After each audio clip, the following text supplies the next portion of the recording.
अपने ग्रामीण क्षेत्र से ही प्राप्त की है। इसके बाद सर मैंने अपना ग्रेजुएशन पटना यूनिवर्सिटी के पटना कॉलेज से ज्योग्राफी ऑनर्स में किया है। और हाल ही में मेरा चयन सर बिहार पुलिस में सब इंस्पेक्टर के रूप में हुआ है, जिसका प्रशिक्षण जल्दी प्रारंभ होगा। इसके अलावा सर मैं नेशनल लेवल पर कराटे में गोल्ड मेडलिस्ट भी रह चुका हूँ। और सर मैं भारत की तरफ से चाइना और थाईलैंड जैसे देशों का दौरा भी कर चुका हूँ। तो आपने कराटे के प्रैक्टिस या कराटे में के कारण गए थे या किस कंपटीशन के लिए गए थे, थाईलैंड और चाइना? सर मेरा सिलेक्शन हुआ था इंडिया की तरफ से और मैं भारत को इस खेल में रिप्रेजेंट किया था। कराटे में ही? जी सर। ओके, तो उसका क्या रिजल्ट क्या रहा? सर मैं थर्ड राउंड तक गया था और मैं मिडिल राउंड में बाहर हो गया था सर। मिडिल राउंड में बाहर हो गया था। तो उसमें जी ये क्या कंपटीशन का क्या नाम था?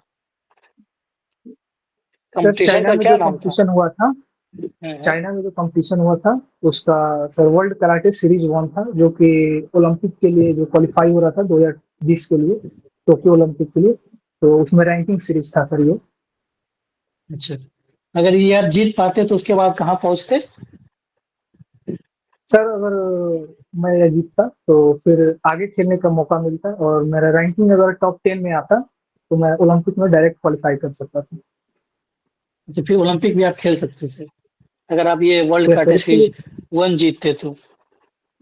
गोल्ड जीतता और इसके अलावा भी मुझे अपना रैंकिंग सुधारना पड़ता, क्योंकि उस समय मेरा रैंकिंग जो था वो टॉप 100 के आसपास था। टॉप 10 में मुझे अच्छा, आना था। टॉप 10 होना चाहिए था। अच्छा ठीक है। जी ये बताइए, आपने ग्रेजुएशन कब कंप्लीट किया? सर 2019 में। 19 में। और इससे पहले आपने मेंस इंटरव्यू दिया है? नहीं सर, ये मेरा फर्स्ट इंटरव्यू है और थर्ड मेंस था। थर्ड मेंस था। तो जी इससे पहले आपका जो 67 68 मेंस नहीं हो रहा था, जी सर। कहाँ गड़बड़ी हो रही थी, देख पा रहे हैं?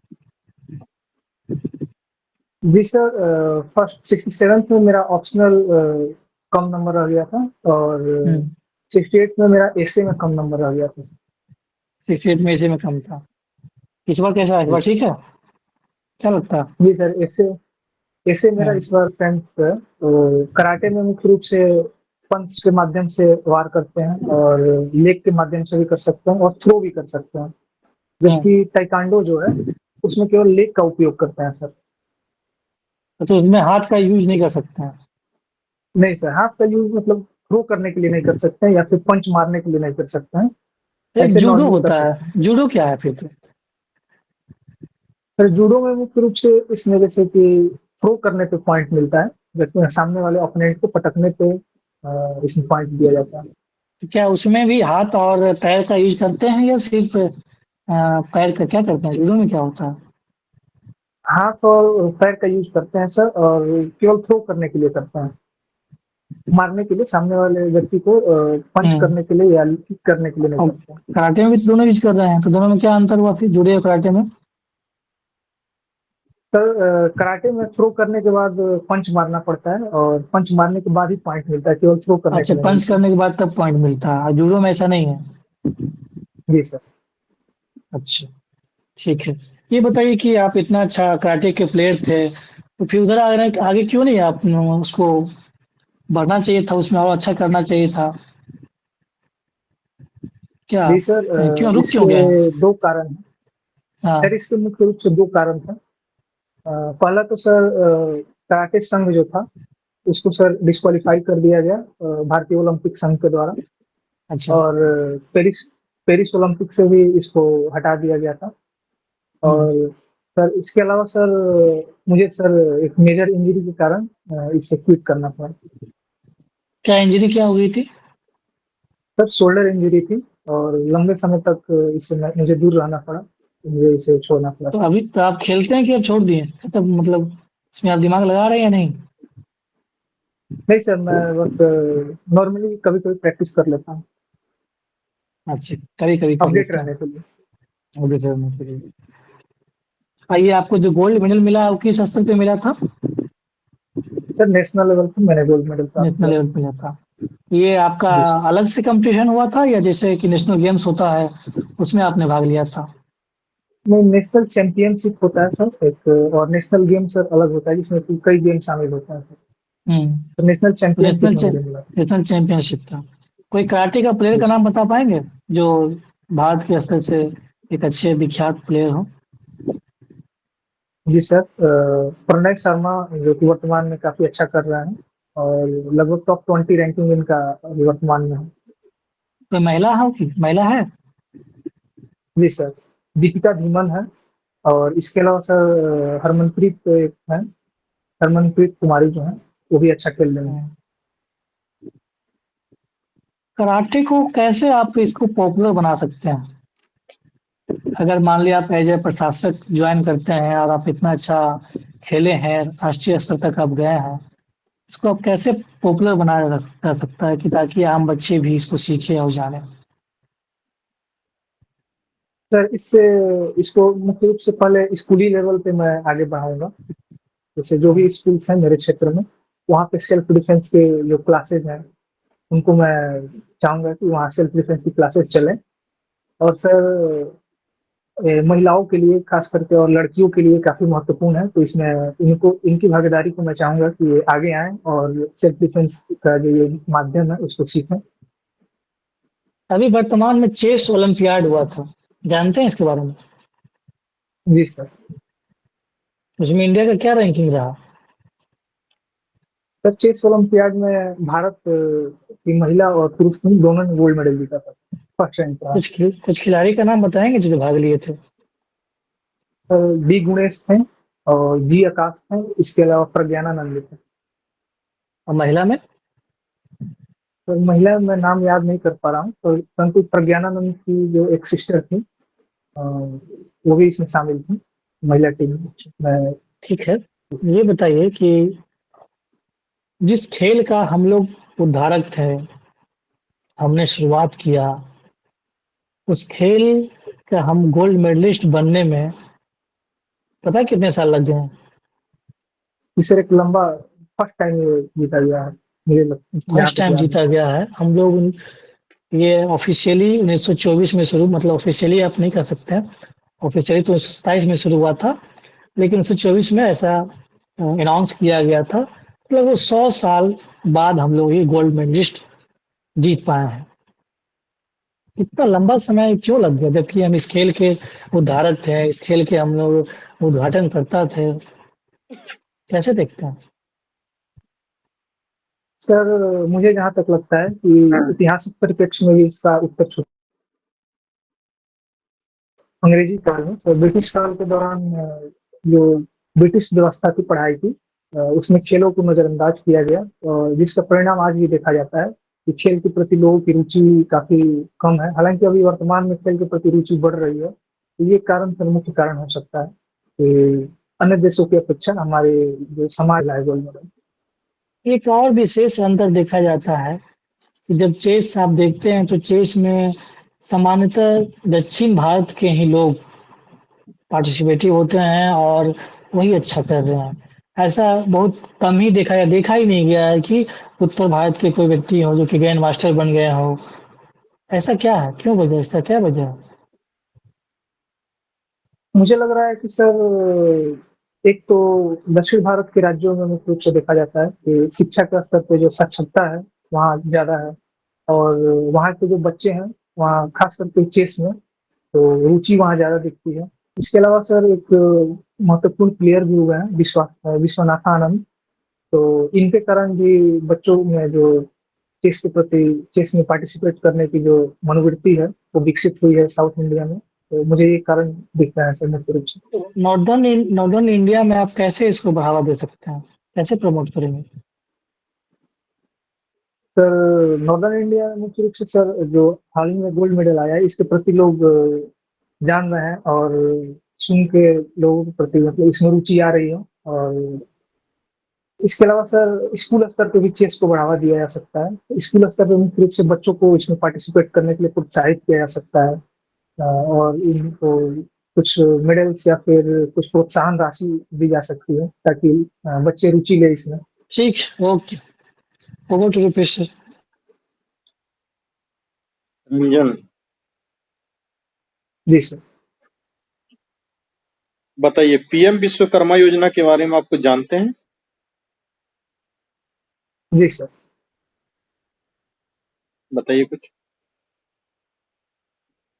जी सर, केंद्रीय क्षेत्र की एक योजना है, जैसे कि जिसके अंतर्गत मुख्य रूप से सर जो भी अ, पारंपरिक दस्तकार हैं, शिल्पकार हैं या बढ़ई हैं, सुनार हैं, इनको सर मुख्य रूप से सामाजिक मुख्य सामाजिक धारा में लाने का प्रयास किया जाएगा। इनके कौशल को बढ़ाया जाएगा। इसके अलावा सर इनको अपना कार्य चलाने के लिए कुछ मात्रा में वित्तीय सहायता भी उपलब्ध कराई जाएगी सर। आपका ऑप्शनल ज्योग्राफी है। जी सर। तो बताइए बिहार में बाढ़ के क्या कारण हैं? सर बिहार में बाढ़ के मुख्य कारण देखा जाए तो जो हाल ही में बिहार में बाढ़ आया था, उसका ज्योग्राफिकल कारण मुख्य रूप से है सर कि पर्वतपादीय क्षेत्र जो है बिहार है, जो कि हिमालय के पर्वतपादीय क्षेत्र में पड़ता है। और इसके अलावा सर नदियों में गाद की जो समस्या है वो हो जाती है। इसके अलावा जो हिमालयी नदियां हैं, खासकर कोसी, बागमती, गंडक, ये सर मार्ग बदलने के लिए प्रसिद्ध हैं और अवसादों को काफी मात्रा में ये जमा करती हैं, जिसके कारण बाढ़ की समस्या देखी जाती है। इसके अलावा सर तटबंधों की व्यापक स्तर पर मरम्मत नहीं हुई है, ये भी मुख्य कारण है सर बिहार में बाढ़ की। तो आपका पोस्ट प्रेफरेंस क्या है? डीवाईएसपी, जिला समादेष्टा और कराधीक्षक। अच्छा, आप ये बताएं मुझे कि अल नीना और ला नीना नाम सुना आपने? जी सर। तो दोनों में से किस फेनोमेनन में भारत में ज्यादा वर्षा होती है? सर ला नीनो का प्रभाव जब आता है तो भारत में अधिक वर्षा देखने को मिलती है। और जब अल नीनो होता है जब अल नीनो की घटना होती है तो सर इस समय भारत में सूखा की स्थिति देखने को मिलती है, मानसून पे नकारात्मक प्रभाव पड़ता है सर। आपने 2019 में ग्रेजुएशन किया है, जी सर। तब से आप क्या कर रहे हैं? सर 2021 तक मैंने कराटे प्रैक्टिस किया हम्म, और 21 के बाद मैंने सिविल सर्विसेज की तैयारी आरंभ कर दी और इसके अलावा सर 2024 में ही मेरा सिलेक्शन सर सब इंस्पेक्टर के रूप में हुआ है बिहार पुलिस में। अच्छा। तो आप कराटे का प्रैक्टिस कर रहे थे, तो कराटे में करियर नहीं बन पाया फाइनली? सर मैं काफी आगे तक गया था और मैं नेशनल प्लेयर भी रह चुका हूँ और कुछ मेजर इंजरीज थी और कुछ अन्य कारण थे जिसकी वजह से मुझे उसे छोड़ना पड़ा सर। तो नेशनल प्लेयर जब आप रहे हैं तो सरकार की तरफ से आपको क्या आर्थिक मदद मिल रही थी, कुछ मिली थी आर्थिक मदद? जी सर, बिहार सरकार की तरफ से जो खेल प्रोत्साहन पुरस्कार मिलता है उसके तहत मुझे सर वित्तीय प्रोत्साहन मिला था और मुझे एक बार ऐसा मिला था नेशनल गोल्ड मेडल जीतने के लिए। कितना कितना राशि मिला था, कुछ बताइए जरा। सर 1 लाख रुपए मुझे मिले थे। जी, ये प्रोत्साहन राशि के अलावा नेशनल पे खेलने के बाद भी कोई नौकरी वगैरह नहीं मिलती है? सर ये पहले नहीं था लेकिन 2023 में इसके लिए प्रावधान किया गया और हाल ही में मेरे साथ ही मेरे बैच में 20 सब इंस्पेक्टर हुए हैं जो कि नेशनल लेवल पे गोल्ड मेडल जीत चुके हैं, तो डायरेक्ट उनको रिक्रूट किया गया है। अच्छा। बिहार सरकार का एक योजना है, मेडल लाओ नौकरी पाओ। जी सर, इसके उसी के बारे में तहत। क्या जानते हैं और किस स्तर पे मेडल लाने के बाद नौकरी दे दिया जाता है, बताइए जरा। जी सर। किस सर स्तर इसमें पे मुख्य मेडल रूप से लाने के बाद नौकरी मिलती है बिहार सरकार में?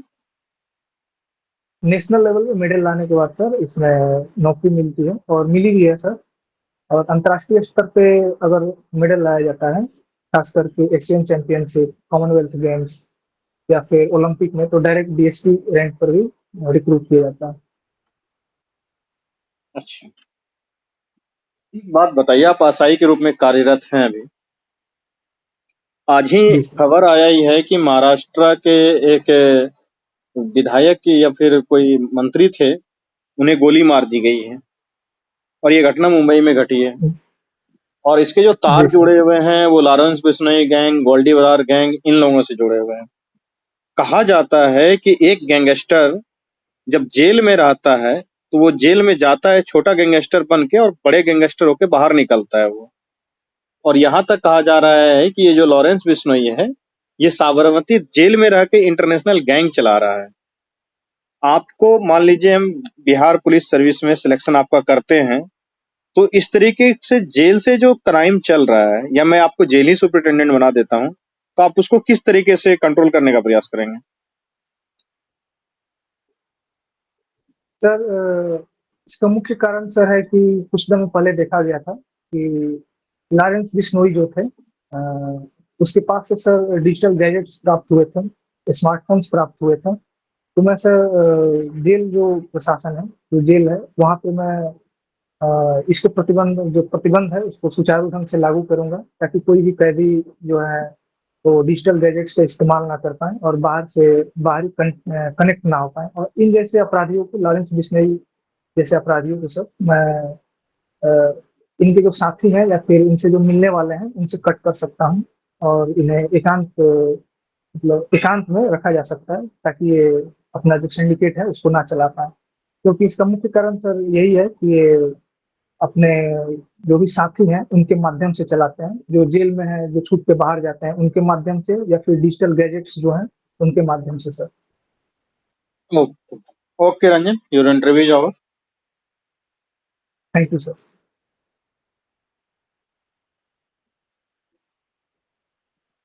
रंजन, आपका इंटरव्यू कब है? 15 को है सर। 15 को। ठीक है, आपकी तैयारी अच्छी है, आपकी पर्सनालिटी यही बन के जाएंगे। जी सर। टाई यही टाई रहेगा? चेंज करना है बस। नहीं सर, टाई चेंज करना है बस। टाई कौन सा कलर का रखना है? सर हल्का ब्लू। अभी आप जो पहन रखे हैं वो ब्लू है, ब्लेजर? यस सर, ब्लू है। हाँ, तो देख लीजिएगा, हल्का अगर ब्लू रहेगा, लाइट ब्लू, तो अच्छा लगेगा। ऐसे अगर मैरून भी, मैरून है कि रेड है? मैरून ही है सर। ये भी चल सकता है, कोई दिक्कत नहीं, लेकिन अगर ब्लू हो जाता है तो और बेहतर है। ठीक है, इसके ज़्यादा स्ट्रेस नहीं ठीक लेना है। है। बाकी आपकी पर्सनालिटी अच्छी है और आप अच्छा बोल ले रहे हो। ये कि बैलेंस है, आप ज़्यादा हड़बड़ा भी नहीं रहे हो, कॉन्फिडेंट है। ठीक है, और कराटे को लेके मैंने प्रश्न किया, बिहार का भी ठीक है, ज्योग्राफी भी देख ही लिया आपने। ओवरऑल बेहतर है, आपकी तैयारी भी अच्छी है। थोड़ा-सा इसको, इसी को रखना है, मेंटेन रखना है, डरना नहीं वहाँ पे। जिस तरह से आज आपने दिया है, बस यही समझ के जाना है कि अपना बेस्ट देना है और अच्छे से जवाब देना है। बहुत अच्छा है, बहुत अच्छा। All the best. बिल्कुल thank you Ranjan. Sir. Dressing sense अच्छा है, कम्युनिकेशन स्किल अच्छा है, हैंड मूवमेंट भी रिस्ट्रिक्टेड है, तुम्हारा हैंड मूवमेंट नहीं करती हो, नॉलेज का लेवल भी ठीक है। बाद बाकी जो आंसर दे रहे हो बिल्कुल शांत सौम्य स्वभाव के तरीके से, कोई घबराहट नहीं है, आराम आराम से आप आंसर दे पाते हो, इसमें कोई चिंता की विषय नहीं है। काफी अच्छे तरीके से आंसर आपने दिया है और जो भी आंसर है वो मेच्योर तरीके का आंसर दिख भी रहा है, आपने अचीवमेंट भी है आपके पास। अगर मुझे उम्मीद है कि अगर इन अचीवमेंट पे बात होगी तो काफी अच्छा है, आपका इंटरव्यू जाने वाला है। वैसे भी आप बिल्कुल डिजर्विंग कैंडिडेट हैं, एकदम पीक मोमेंट आ गया है, अब आपको कुछ नहीं करना है, आराम से जाके सिर्फ इंटरव्यू ही देना है। बाद बाकी थोड़ा बहुत करंट अफेयर पढ़ते रहें, बाद बाकी बिल्कुल जी। उम्मीद है कि इस बार सिलेक्शन हो जाएगा आपका। ऑल द वेरी बेस्ट, ढेर सारी शुभकामनाएं। Thank you sir.